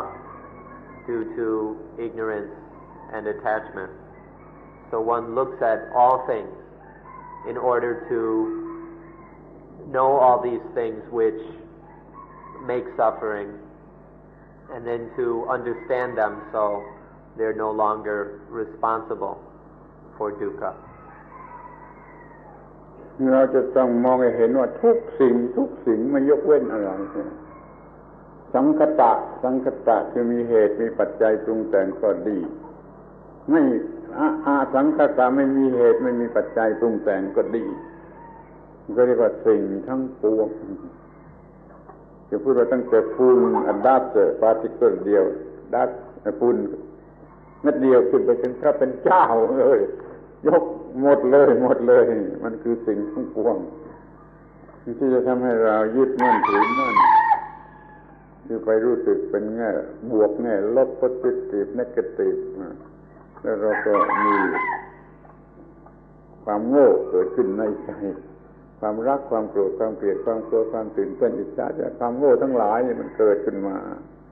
ก็ไป attach ต่อสิ่งทั้งปวงในแง่ positive หรือ negative จึงต้องดูไอ้สิ่งทั้งปวงในลักษณะที่ถูกต้องจนไม่โง่ต่อสิ่งทั้งปวงนี่เรียกหมวดที่ 4ธรรมานุปัสสนาเข้าใจแจ่มแจ้งศึกษาในสิ่งทั้งปวง So we need to study all things, both the asankata, that which is unconditioned, uncreated, isn't made, it doesn't die. And then all the things which are sankata, the things which can be created, are produced, which are changed, conditioned, and which eventually end. We need to study all things from the lowest to the highest, to study all the things that we cling to as being positive and negative. What are all these things that trick the mind? What are all these things that deceive the mind so that they're thought to be, this is positive, that is negative? And then the mind clings to them positively and negatively. We need to understand all these things so that the mind is no longer deceived by them, so that none of these make the mind stupid, so that it stops clinging to them as positive and as negative. มันเป็นสี่มิติของสิ่งเดียวสี่มิติแล้วของสิ่งเดียวในส่วนที่เป็นร่างกายเป็นที่ตั้งแห่งสิ่งทั้งปวงแล้วเวทนาที่มันรู้สึกได้โดยทางกายนี่นะแล้วจิตเป็นผู้รู้สึกต่อเวทนาหรือควบคุมเวทนาควบคุมกายแล้วก็สิ่งทั้งปวงที่มันทำให้โง่จนจิตไปหลงถ้าเกิดเวทนานานาชนิดเวทนานานาชนิดก็มันไปโง่ต่อสิ่งทั้งปวงนี่เรียกว่ามันสี่มิติแล้วก็ของสิ่งเดียวท่านอยากเข้าใจมากจนเวียนหัวจนไม่ที่อยากจนไม่อยากเรียนมันเรื่องเดียวเท่านั้นแหละเรื่องสิ่งทั้งปวงก็ได้มีมองกันสี่มิติมันจะแก้ปัญหาได้ There are 4 dimensions to this single thing. It's just one thing, but there are these 4 dimensions. The body is the basis of it all. And then there are the feelings which are felt through the body. And then the mind that feels those feelings. And then there are all the things which deceive the mind, which trick the mind into attaching to them as positive and negative. So you can see that all of this is one thing. It's just looking at this one thing from 4 different dimensions. แม้โดยผลที่จะได้รับก็มีสิ่งเดียวคือไม่มีความทุกข์ไม่เกิดความทุกข์เพราะไปโง่ต่อสิ่งทั้งปวงมันก็มีผลสิ่งเดียวมันไม่มีความทุกข์มันไม่เกิดความทุกข์นี่ผลก็มีเพียงสิ่งเดียว And the results of all this is a single thing as well. The single result is no dukkha, the end of dukkha. When we are ignorant about all things, we attach to them, and there is dukkha. When there's no more ignorance about everything, then there's no more dukkha. This is the single result, the end of dukkha. มันก็ดีมากดีวิเศษอย่างวิเศษมากที่ว่าถ้าเราควบคุมสิ่งเหล่านี้ได้อย่างถูกต้องจะไม่มีความทุกข์เราจะต้องการความสุขเมื่อไรก็ได้ภาวะที่น่าพอใจเรียกว่าความสุขเราต้องการเมื่อไรก็ได้แล้วความทุกข์ก็ไม่มีมาให้เห็นนั่นประโยชน์ของการที่มีสติโดยสมบูรณ์ And it's quite nice that through this one will be totally free of dukkha. In this way one doesn't have to suffer dukkha. And further, one can be happy whenever one wants. Any satisfying condition, that's happiness. And we can be happy at will. ความลับ ที่จะต้องทราบอีกอย่างหนึ่งต่อไปก็คือว่าระบบนี้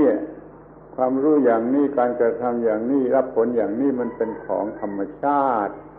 เป็นของธรรมชาติใช้คำว่าธรรมชาติซึ่งมันใช้ได้ทุกยุคทุกสมัยทุกสถานที่แล้วก็ทุกชนิดของมนุษย์ไม่เนื่องด้วยเรสของมนุษย์จะมีเรสชนิดไหนก็ตกอยู่ภายใต้กฎเกณฑ์ของสิ่งนี้เพราะฉะนั้นเราจึงมารวมกันหมดศึกษาสิ่งเหล่านี้โดยที่ไม่ต้องคิดว่าเป็นคนยุโรปเป็นคนอเมริกันเป็นคนออสเตรเลียไม่ต้องนึกว่า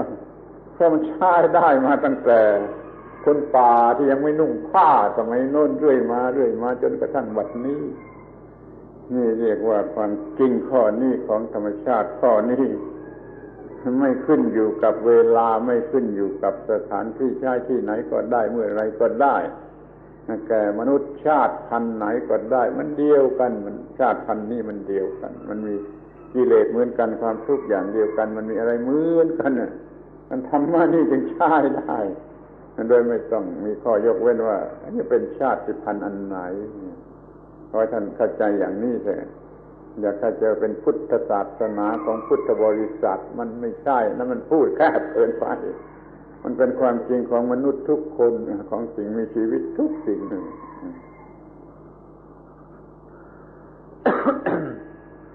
There's an important secret that this system of study and investigation, this way of practice and training, and the results that come from it are all natural. All of this is natural. It doesn't belong to any particular group or individual or race. All the things we are talking about can be practiced by anyone, by any human being. These things are, this reality, these facts and ways of dealing with reality are totally natural. It doesn't belong to a particular race. Anyone can practice it, whether one is from Europe, America, Australia, Japan, wherever. One can make use of these things because they're natural. This prehistoric man was able to make use of these natural facts, and so can all the descendants of prehistoric man. This doesn't depend on time, it doesn't depend on place, it doesn't depend on culture, language, or anything else. These things are natural and universal for all human beings. So don't go and think that this is Buddhist, that these things belong to Buddhists, that this is Buddhist meditation or something. It's not. It's totally natural. It belongs to all human beings, to all living things. สมมติว่าโลกมันมีมาแล้วล้านปีชาติกฎเกณฑ์เดียวนี้อันเดียวนี้ข้อเดียวนี้ล้านปีถ้ามันจะอยู่ไปข้างหน้ากี่ล้านปีก็ชาติกฎเกณฑ์อันนี้นี่เราไม่จำกัดเวลาที่นี่ที่โลกนี้ที่ไหนที่ทุกคนทุกแห่งต่อให้เมืองสวรรค์ถ้ามีสวรรค์อยู่ข้างโน้นมีนรกอยู่ข้างล่างก็ทั้งที่นรกทั้งที่มนุษย์ทั้งที่สวรรค์ก็ใช้กฎเกณฑ์อันนี้แล้วจะไปนับภาษาอะไรกับเรื่องชาติพันธุ์มันไม่จำกัดไทม์แอนด์สเปซเลยเทียบค่าที่สุดแล้วก็แน่นอนที่สุดขอให้สนใจในลักษณะอย่างนี้เถอะ However long the universe existed, this principle has existed, that wherever one goes, whether into the heavens or the hells, if they exist, this principle applies everywhere. This principle is unlimited by time and space. So why even think about race or culture or religion? This principle is absolutely universal, applies everywhere, anytime, any place. เวลาที่เหลืออยู่นี่ก็จะพูดถึงการกระทำแต่โดยย่อจะพูดถึงการกระทำแต่โดยย่อทั้งสี่หมวดทั้งสี่มิติเกือบ2 โมงแล้วครับ นั่นอาจจะพอแล้ว In the time that remains, we'll speak about how to practice according to these 4 dimensions, and we'll necessarily speak in brief. หมวดกายจะควบคุมลมหายใจอย่างไรเนี่ยก็อาจารย์ที่เซ็นเตอร์อธิบายสอนพวกคุณทุกอย่างแล้วว่าจะควบคุมลมหายใจอย่างไรนั่นน่ะควบคุมไปตามนั้นเดี๋ยวนี้ก็จะอยากจะบอกแต่ว่ามันจะควบคุมกาย2 กายลมกับกายเนื้อให้มันทำงานร่วมกันแล้วมันก็มีสมรรถนะมากที่สุดในทางกายจะฝึกให้ใจอย่างไรสอนกันแล้วที่เซ็นเตอร์ที่นี่ไม่ต้องพูดนะแต่นี้เราจะมาร่วมกายลมกับกายเนื้อหนังนี่เข้าด้วยกันแล้วก็มีสมรรถนะสูงจนใช้ประโยชน์ได้ดีที่สุด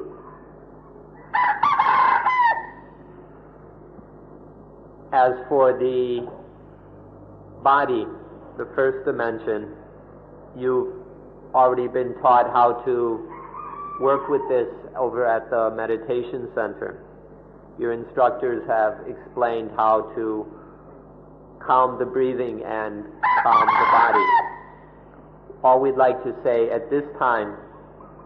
is that in this first dimension of the practice of Anapanasati, one learns to fully integrate the 2 bodies, the flesh and blood body and the breathing body. When these 2 are integrated, then the body has tremendous vitality and ability. So this full integration of the breathing and the body is what we accomplish in the first aspect of practice. รวมความว่าเราจะมีร่างกายที่ดีที่สุดแล้วก็แอคทีฟที่สุดพวกจีนเขาเรียกว่ากำลังภายในฝึกกันอย่างเรียกกำลังภายในบ้าอะไรก็ไม่รู้แต่ถ้าท่านอยากจะมีกำลังภายในแล้วก็ฝึกอานาปานสติในส่วนกายนี่ก็จะมีกำลังภายในเหลือใช้เอาไปใช้เพื่อชีวิตในทุกแง่ทุกมุมนี่ประโยชน์ของการฝึกในส่วนกาย What this means is that the body is in full health and is very energetic. The Chinese speak of this as an inner energy. Sometimes they get carried away applying it for rather superstitious purposes. But if you're interested in an inner energy, then this can be developed in this stage of Anapanasati, to have the body in full health, in full energy. หมวดที่2คือเวทนาจะกำหนดปีติอย่างไรจะกำหนดสุขความสุขอย่างไรก็เชื่อว่าอาจารย์ที่เซ็นเตอร์น่ะอธิบายดีแล้วสอนดีแล้วว่าจะควบคุมเวทนาอย่างไรนี่เราแล้วก็ได้เคยอธิบายไว้ในคราวอื่นๆมากมายเหมือนกันไปหาอ่านดูได้นี่เราจะควบคุมเวทนาให้ได้อย่าให้เวทนามันเป็นปัญหาอีกต่อไป Then we come to the Vedana, the feelings, and we understand that your instructors have explained how to scrutinize piti, the stimulating satisfaction kind of feeling, and sukha, the cool happiness sort of feeling. And then we need to be able to regulate the feelings or to control them so that they don't create any problems for the mind. ทุกคนในโลกรวมทั้งท่านทั้งหลายด้วยนี่เป็นทาสของเวทนามุ่งหมายเวทนาพยายามจะได้เวทนารับใช้เวทนาถ้าเราควบคุมไม่ได้เราก็มีแต่ความทุกข์ถ้าเราควบคุมเวทนาได้เราก็ไม่มีความทุกข์หรือมันเราก็เราควบคุมโลกทั้งโลกได้เพราะโลกทั้งโลกมันมีค่าอยู่ที่แค่เวทนาเท่านั้นแหละควบคุมเวทนาได้ก็คือควบคุมโลกได้ The entire world, all the people in the world, including each of you, are enslaved to the feelings. The feelings are what makes us jump and run around and do all the other crazy things we do. Everything we do is because of the feelings. All of the world, all the things in the world have their value in the feelings. All the things that you value are simply because of the feelings to which we are enslaved. Because of this enslavement, it's necessary to learn how to control the feelings so that they're no longer our masters, so that instead we become masters of them. ที่หมวดที่3ศึกษาเรื่องจิตควบคุมจิตให้ได้เขาพูดกันว่าหรือพระพุทธภาษิตก็มีนะว่าไอ้โลกทั้งหมดนี่มันเป็นไปตามกรรมเป็นไปตามกรรมแต่ว่ากรรมนี่มันเป็นไปตามอำนาจของจิตกรรมมันเป็นไปตามอำนาจของจิตดังนั้นจิตนั่นแหละเป็นสิ่งที่ควบคุมโลกหรือพาโลกไปทุกอย่างอยู่ภายใต้อำนาจของสิ่งที่เรียกว่าจิตทั้งโลกเป็นไปตามอำนาจของจิตต้องจัดการกับจิตให้มันถูกต้องอย่าให้มันนำโลกไปผิดนี่เรื่องของจิตเป็นอย่างนี้ In Asia, and you can even quote the Buddha on this, people like to say that the world goes according to karma. The world follows according to action. Karma means deeds or actions, and the whole world goes according to these actions. But actions or karma happen following the mind or according to the mind. If the world follows from karma follows from the mind. It's the mind that is responsible for all action. And so that means the whole world goes according to the mind. The whole world follows from the mind. Obviously, then, we need to be able to control the mind. Otherwise, the world will end up in a mess. If the mind is a mess, then the world will be a mess. But if the mind is under control, then the world will be under control. This is the value, this is what we must train with in the third dimension of Anapanasati. เราสามารถรู้จักจิตทุกชนิดแม้จิตของพระอรหันต์จิตใดที่มันมี experience อยู่ในจิตเราก็รู้จักว่ามันเป็นอย่างนี้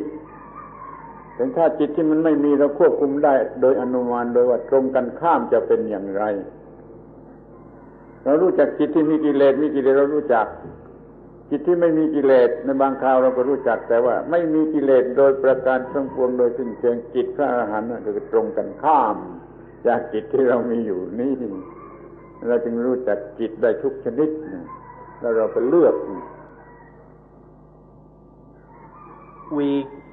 can know all kinds of mind. We can understand all kinds of mind, even the mind of the Arahant, the enlightened being, or the enlightened one. First of all, we can experience all the kind of minds or all the states of mind which happen for us. We can experience these directly. such as greedy mind and angry mind and depressed mind and so on. But we can also know indirectly the mind which we aren't experiencing. The more deeply we know the defiled mind, the more we will understand the mind that is undefiled, which is the mind of the Arahant, or the enlightened mind. So we can understand all kinds of mind. เมื่อเราฝึกบทเรียนเกี่ยวกับจิตได้แล้วเราก็สามารถจะควบคุมจิตบังคับจิตเราต้องการให้จิตร่าเริงบันเทิงพอใจเมื่อไรก็ได้เราต้องให้มันหยุดสงบนิ่งเป็นสมาธิเมื่อไรก็ได้เราจะทำมันสลัดปล่อยไอ้สิ่งที่เราไม่พอใจปล่อยไอ้สิ่งที่ไม่พอใจสิ่งที่ยึดมั่นถือมันเมื่อไรก็ได้คือคำว่าเราจะทำให้มันสบายใจเมื่อไรก็ได้หรือให้มันหยุดตั้งมั่นก็ได้หรือมันปล่อยสิ่งทั้งปวงอย่ามาผูกพันจิตใจเลยก็ได้นี่ผลของการฝึกจิต When one has trained the mind fully, one can delight the mind at will. One can make the mind joyful and happy at any time. One can focus and collect the mind. One can stabilize the mind at will. And one can free the mind, liberate it from whatever it's grabbing onto. So the results of training the mind are one can delight the mind at will. We can make the mind stop and gather itself in samadhi at any time. And one can let go, make the mind let go at any time. ทีนี้ก็มาถึงหมวดที่สี่คือทุกสิ่งทุกอย่าง ที่มันมีอยู่ในขอบเขตที่เราจะรู้จักเนี่ยล้วนแต่เป็นที่ตั้งให้เราโง่ไปหลงรักมันเรียกว่าเป็นโพสิทีฟไปหลงเกลียดมันเป็นเนกาทีฟเราก็มีปัญหาแต่เรื่องโพสิทีฟเนกาทีฟไม่มีที่สิ้นสุดนี่เราจะต้องชนะความโง่อันนี้เราจะชนะความโง่อันนี้จะไม่ให้เกิดความรู้สึกที่เป็นทุกข์ความรักความโกรธความเกลียดความกลัวความตื่นเต้นใจทุกชนิดที่เลวร้ายจะออกไปจะได้ในเมื่อเรามารู้จักไอ้สิ่งทั้งหลายทั้งปวงเหล่านี้ดีนี่จะศึกษาหาความรู้จักการกับสิ่งทั้งปวงทุกสิ่งที่เป็นที่ตั้งแห่งความยึดถือดีก็เป็นที่ตั้งแห่งความยึดถือให้ลำบากชั่วก็เป็นที่ตั้งแห่งความยึดถือลำบากคือทั้งโพสิทีฟกับทั้งเนกาทีฟเราจะอยู่เหนืออำนาจของโพสิทีฟและเนกาทีฟ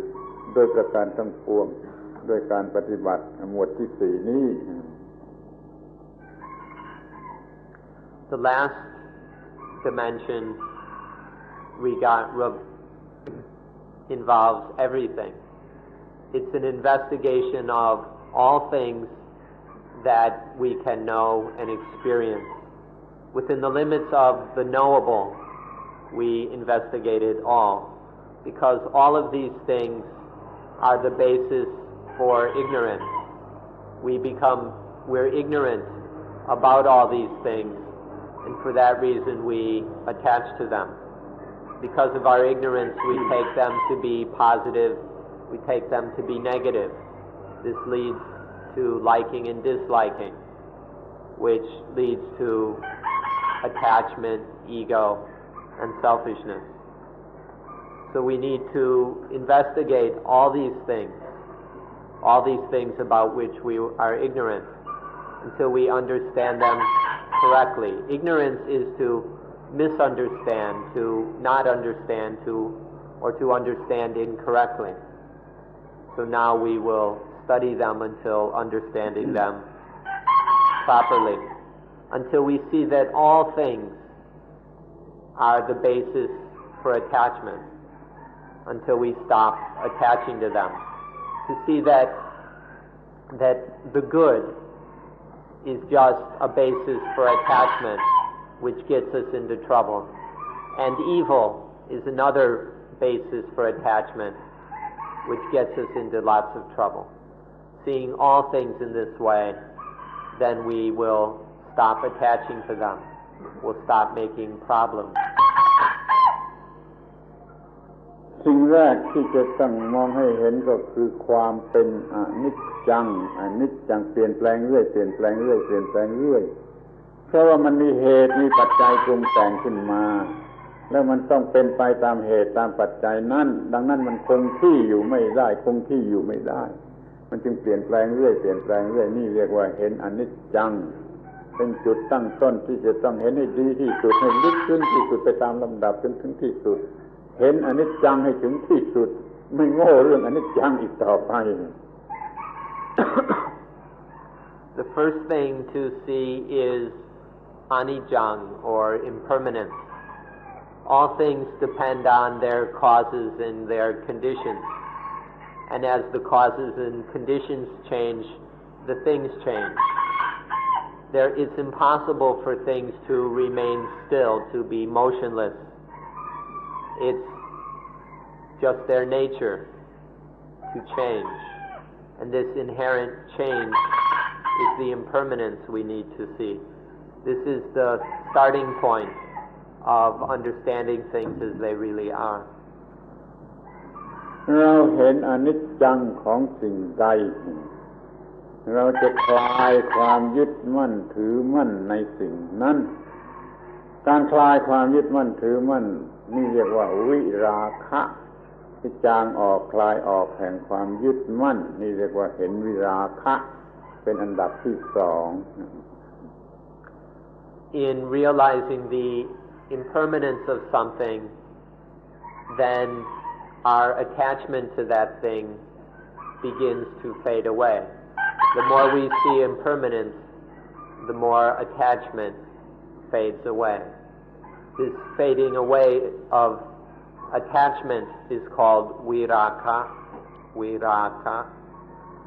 So we need to observe and study this fading away of attachment. เมื่อมันคลายออกจางออกมันจะไปไหนมันก็สิ้นสุดแห่งความยึดมั่นถือมั่นก็สิ้นสุดแห่งความทุกข์สิ้นสุดแห่งปัญหาของชีวิตนี่ก็มันดับลงแห่งความทุกข์ดับลงแห่งความร้อนมันเป็น quenching ของสิ่งที่ไม่พึงปรารถนาอย่างนี้เรียกว่านิโรธะ quenching ของสิ่งที่ไม่พึงปรารถนาเรียกว่านิโรธะเป็นอันดับที่สาม When attachment dissolves and fades away, when it keeps fading, it eventually ends. When attachment ends, all dukkha ends, all the defilements end, all our problems end. This is called nirodha, the quenching of all fires, of all dukkha. This is the next thing to observe the quenching of attachment, and with it the quenching of dukkha. พอมาขั้นที่สี่ก็จบเรื่องมันก็จบคือหมดความยึดมั่นถือมั่นโยนกลับก่อนเคยถือเอาไว้เป็นความยึดมั่นถือมั่นนี่ก็โยนกลับออกไปหมดนี่เรียกว่าเรื่องมันจบตรงที่โยนสิ่งทั้งปวงกลับคืนออกไปไม่มีความยึดมั่นถือมั่นอีกต่อไปเรียกว่าปฏินิสสักขะคำนี้แปลว่าโยนกลับออกไปเรื่องประจบที่ปฏินิสสักขะ The fourth lesson of this final dimension is the consummation of this training. It's called to throw away or to throw back all those things that one is attached to. Now that there's no more attachment, they can be thrown back to nature, to their rightful owner. This is called patinissagga, tossing back, throwing back all these things to nature. This is the fulfillment and consummation of this training. พูดอย่างอุปมาสักหน่อยว่ามันจำง่ายดีมันเข้าใจได้ง่ายอุปมานี่ว่าธรรมชาติให้ยืมชีวิตไอ้สิ่งที่เรียกว่าชีวิตทุกสิ่งที่เป็นชีวิตนี่เป็นของธรรมชาติให้เรายืมใช้ให้ยืมใช้ไม่คิดดอกเบี้ยไม่คิดค่าสึกหรอกให้ยืมฟรีนี่มันพัฒนาเองจนพอใจที่สุดแต่ยังเป็นของธรรมชาติที่เราเป็นคนโกงเป็นคนขี้โกงเป็นขโมยเอามาเป็นของกูเสียไม่ใช่ของธรรมชาตินี่เรียกว่ายึดมั่นถือมั่นที่นี่ธรรมชาติก็ตบหน้าเอามันลงโทษธรรมชาติมันตบหน้าเอาคือลงโทษมันจนทนไม่ไหวจนยอมแพ้นี่ก็เห็นความจริงโอ้ไม่เอาก็คืนให้ธรรมชาติปัญหาก็เรื่องก็สิ้นสุดเรื่องก็จบนะยืมของธรรมชาติมาพัฒนาตามพอใจนะอย่าโกงธรรมชาติอย่าเอาเป็นของตนคืนให้ธรรมชาติในที่สุดโดยความตายหรืออะไรก็ตามคืนให้ธรรมชาติเรื่องก็จบนี่อุปมานี่เข้าใจได้ง่ายจำได้ง่าย All life belongs to nature. All life comes from nature. But it's like nature gives us life on loan, where life is lent to us. And nature doesn't charge any rent or any interest in giving us life. And then we're free to develop this life, interest-free, to the highest benefit possible. And nature doesn't charge us a thing. But because of our stupidity, once life is lent to us, we become thieves. We start to embezzle. We start to claim that this is mine, this is me. This life that was given us freely by nature is then taken to be me, taken to be mine. This is just naked thievery, embezzlement, whatever you wish to call it. And once we perpetuate these crimes, then nature slaps us. Every time we steal something, saying this is me or this is mine, nature slaps us for our crimes. Until one day we've been slapped silly so much that we finally start to wake up and say, no more, I'm sick of getting slapped. I'm sick of getting punished. I'm not going to bother with it anymore. And then so we start giving it all back to nature. We give it all back so that nature won't slap us anymore. And when it's all been tossed back to nature, even though we've developed life to the highest, eventually we give it all back to nature. If not any sooner, at least when we die. When we die, all life goes back to nature. This is a metaphorical way of speaking for the consummation of our practice. บัดนี้ชีวิตของเราสะอาดไม่มีสกปรกบัดนี้ชีวิตของเราสว่างรู้ถูกต้องไม่โง่อีกต่อไปบัดนี้ชีวิตของเราสงบเย็นเป็น blissful สะอาดสว่างสงบมันก็เกิดขึ้นแก่เราแล้วก็หมดจากความทุกข์สรุปว่าเราหลุดจากคุกแห่งความโง่ว่ามีตัวตนความมีตัวตนเป็นคุกขังตารางขังเราก็หลุดออกจากคุกแห่งตัวตนเรื่องจบโดยการหลุดออกจากคุกแห่งอีโก้หลุดจากคุกแห่งอีโก้ของเราเองเรื่องมันจบ And so our life is clean. Life is clean. There's nothing dirty left. Life is clear and bright in knowledge and understanding. No more darkness. And life is at peace. There is the bliss of peace. There's no more dukkha. There's nothing painful, unpleasant, unsatisfying about life anymore. There's no more dukkha in life. Life is free. We have been freed from the prison of our own ignorance. We've broken the prison of stupidity and have escaped from it. So we have escaped from the prison of ego. We are now, the prison has dissolved. The bars have fallen away, and we are freed from the prison of the ego. ในที่สุดนี้ท่านจะเรียกคำอธิบายทั้งหมดนี้ว่าเป็น manifesto ของอานาปานสติก็ได้ตามใจท่านเรื่องมันก็จบขอบพระคุณท่านทั้งหลายเป็นผู้ฟังที่ดีเกิน2 ชั่วโมงไป15 นาทีแล้วต้องขอยุติการบรรยาย So if you like, you can call this explanation a manifesto of Anapanasati, or call it what you will. We've explained in summary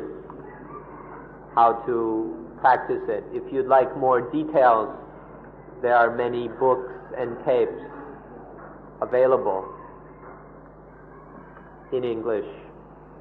so you can, if you need to understand this more. Lastly, thank you for listening. We went over the time limit by 15 minutes. Nonetheless, you've been patient, so it's time to end today's meeting. ขอเติมอีกนิดหนึ่งว่าท่านทั้งหลายไม่ต้องขอบใจไม่ต้องขอบคุณอาตมามันเป็นหน้าที่อาตมาจะอีกขอบคุณท่านทั้งหลายที่มาทำให้เกิดโอกาสที่มาจะทำประโยชน์แก่คนทั้งหลายได้มีโอกาสทำประโยชน์แก่คนทั้งหลายได้ท่านมาทำให้เกิดโอกาสนี้อาตมาขอบพระคุณท่านทั้งหลายท่านทั้งหลายไม่ต้องขอบพระคุณอาตมา One last thing is that we thank you. You don't have to thank me. In your coming here, you give me an opportunity to do something useful, to make my life of use and benefit to others. So there's nothing for you to thank me for, but I need to thank you all for giving me this opportunity. So, thank you.